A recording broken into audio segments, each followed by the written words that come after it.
మానవ జీవితమే ఒక మహాభారతం, అది మంచి చెడుల రెంటి నడుమ నిత్య ఘర్షణం. ఆ కర్ణుడు అనూరుడు మీరు పోలి చూసుకోండి ఎంత విచిత్రం. అందుకే ఈ భారత కథని ఆదిపర్వంలో మీకు కద్రు వినతల అమృతాహరణోపాఖ్యానంతో మొదలుపెట్టాడు. ఎందుకంటే ఈ కథకు మూలాలు అక్కడ ఉంటాయి, లేదా అక్కడ ఎక్కడో దేవలోకంలో ఎప్పుడూ కృతయుగంలో జరిగిన కథ ఇప్పుడు ఎందుకు, ఆ మూలాలు అక్కడ ఉంటాయి. పైగా ఆ కక్ష 4 యుగాలు 3 యుగాలు కొనసాగింది సుమారుగా. పైగా ఆ కృతయుగం ఈ 28వ మహాయుగంలో కృతయుగం అవ్వాలని కూడా లేదు, పురాణాల లెక్క ప్రకారం ఎప్పుడైనా కావచ్చు. ఎన్నో లక్షల సంవత్సరాలు కొనసాగింది మానవుల కక్షలు ఇలాగే ఉంటాయి. అంచేది మనం ఏ స్థానంలో ఉన్నామో తెలుసుకోవడం, ఆ కక్షల్ని విడిచిపెట్టాం. అంచేది లోకమ్ములు తలకిందులైన ఒక దుర్లోభము సాగించుచు నా కర్తవ్యము మాననేరు, నాకు ఆ పని మానమ్మా నేను దుర్యోధనుడికి మాట ఇచ్చాను.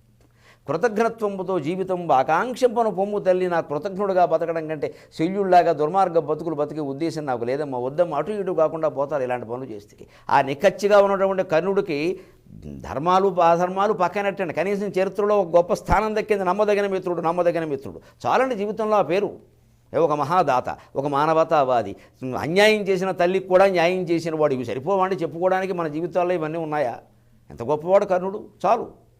అంచేత కృతజ్ఞత్వంతో జీవితం ఆకాంక్షం భవదీయ ప్రేమకు నా నమో వాకము, నీ ప్రేమకు నమస్కారం అమ్మ, ఇది ఒళ్ళు మండి మాట బాబు దయచేవయ్యా అంటామే అలాగనమాట.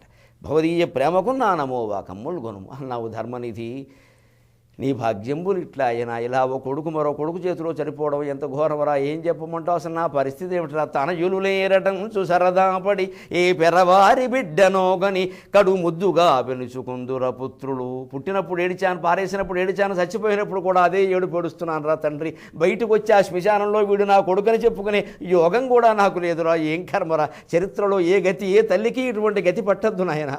తనయులు లేరటంచు సరదాపడి ఏ పెరవారి బిడ్డనోగొని కడు ముద్దుగా అభినుచుకుందుర పుత్రులు. కన్న బిడ్డను అర్కుని అవతారమున్ కవచకుండల శోభితు నిన్ను, కన్న బిడ్డను అర్కుని అవతారమున్ కవచకుండల శోభితు నిన్ను, గంగలో మునిచితి నిన్ను గంగలో మునిచిన తల్లి నేనొకతే పుట్టి తినేటికి భరతావనిన్. పిల్లలు లేనివాళ్ళు ఎక్కడెక్కడి నుంచో ఆశ్రమాల నుంచి అక్కడి నుంచి ఇక్కడి నుంచి ముక్కు మూతి సరిగ్గా లేకపోయినా సరే మనకి పిల్లలు ఉంటే అంతే చాలని తెచ్చి పెంచుకుంటున్నారా. ఇటువంటిది కన్నబిడ్డ సూర్యుడి యొక్క అంశకు పుట్టినవాడు బంగారపు కవచకుండలారా. ఎవరైనా ఎలా ఉన్నా కూడా తల్లి బంగారు కొండ అంటుంది, నా బిడ్డ నిజంగానే బంగారు కొండనాయన. సహజమైన కవచం సహజమైన బంగారు కొండలాలతో శోభిస్తున్న నిన్ను గంగలో ముంచేసిన తల్లి నేనొక్కతినే కదరా భారతదేశంలో ఉన్నది. అమ్మా కుంతి కంగారు బాధపడకమ్మా, చాలామంది ఉన్నారమ్మా, నీకు ఒకసారి ఇప్పుడు భూలోకానికి వస్తే చూపిస్తాం. కన్న బిడ్డలకు అన్యాయం చేసిన వాళ్ళు, వదిలేసి పారిపోయిన వాళ్ళు, ఆసుపత్రుల పక్కన పారేసిన వాళ్ళు, చెత్తకొప్పల పక్కన వదిలేసిన వాళ్ళు చాలామంది ఉన్నారు తల్లి. నువ్వు చేసింది ఇంకా తక్కువేనమ్మ, వీళ్ళతో పోల్చుకుంటే నీకు ఉపశమనం కూడా కలుగుతుంది. మనకంటే మహాపాపాలు చేసిన వాళ్ళని చూస్తే మనకు కొంచెం ఉపశమనంగా ఉంటుందిగా. అందుకని కుంతిని మనం ఓదార్చచ్చు. ఈ భయంకర పరిణామాలు జరగకుండా చూసుకోవాలండి భారతం అంటే ఇది. అంతేగాని ఏమైనా బిడ్డను వదిలేశానండి ఆ పాపం భారతం వింటే పోతుందా, ఎన్ని భారతాలు విన్నా పోదు, మళ్ళీ నువ్వు బిడ్డ పుట్టాల్సిందే, నీ తల్లి నిన్ను వదిలేయవలసిందే, అప్పుడే అనుభవించి తీరడం. ఏం భారతాలు దానికి పరిష్కారం చూపించో మొహమాటం లేకుండా చెబుతున్నా. ఇటువంటివి పెట్టుకోకండి. ఎన్ని విన్నా సరే ఈ పాపాలు పోవు, మనం చేసిన పాపం మనకి తీరుతుంది. కర్ణుడికి తగిలింది, కుష్ఠుడికి తగిలింది, రాముడికి తగిలింది, అర్జునుడికి తగిలింది, మనం వీళ్ళందరికంటే గొప్పవాళ్ళమండి. ఈ పిచ్చి మాటలు నమ్మక్కల. ఎన్ని నదుల్లో మునుగు ఎన్ని తీర్థాలు తిరుగు చేసిన పాపం అనుభవించాల్సిందే. నా భుక్తం క్షీయతే కర్మ కల్పకోటి శతైరపి రామాయణం చెప్పిన మాట. కోటి కల్పాలు గడిచినా కర్మఫలం అనుభవించకుండా పోదు. ఎప్పుడో చిన్నప్పుడు బ్రాహ్మణుడు గోవులు చంపిన పాపం ఈ వయసులో కొట్టింది కర్ణుడికి నదులు లేవా మనగడానికే. ఈ కబుర్లు చెప్పొద్దండి, అవన్నీ ఊరికే ఉపశమన వాక్యాలు, ఉదాహరణ వాక్యాలు అంతే. అందుకని ఎంత బాధపడితే మాత్రం ఇప్పుడు ఎవరు వస్తారు. ఇక్కడ మరొక స్వరం వినపడింది ఆ కొన ఊపిరితో మూలుగుతున్న వాళ్ళకి, అది పురుషస్వరం, ఒక మహాపురుష స్వరం.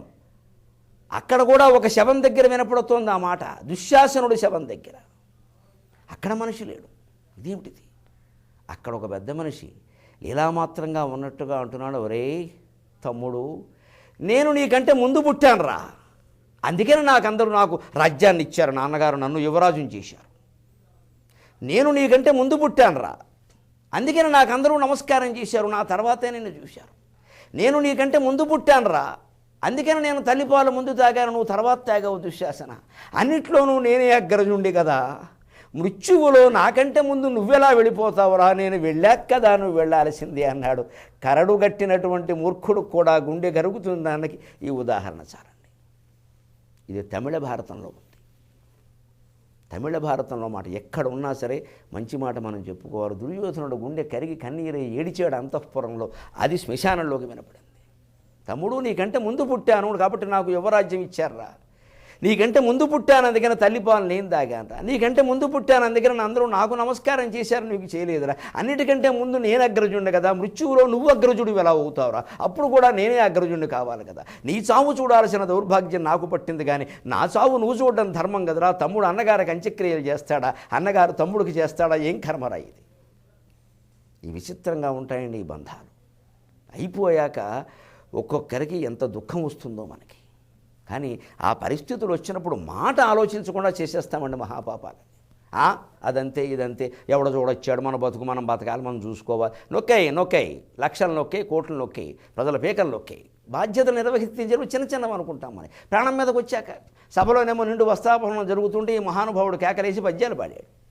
ఈవేళ వణికిపోయిన తర్వాత తల్లి ఏడిస్తే, తమ్ముడు ఏడిస్తే, అన్నగారు ఏడిస్తే, ఎవడు ఏడిస్తే వాడు జుట్టు ఎట్టుకు లాక్కొచ్చాడు. ఇప్పుడేమో నాకంటే అగ్రజులైనా ఉగ్రజులైనా చేసేది ఏముందండి. మానవ జీవితమే ఒక మహాభారతం, అది మంచి చెడుల రెంటి నడుమ నిత్య ఘర్షణం.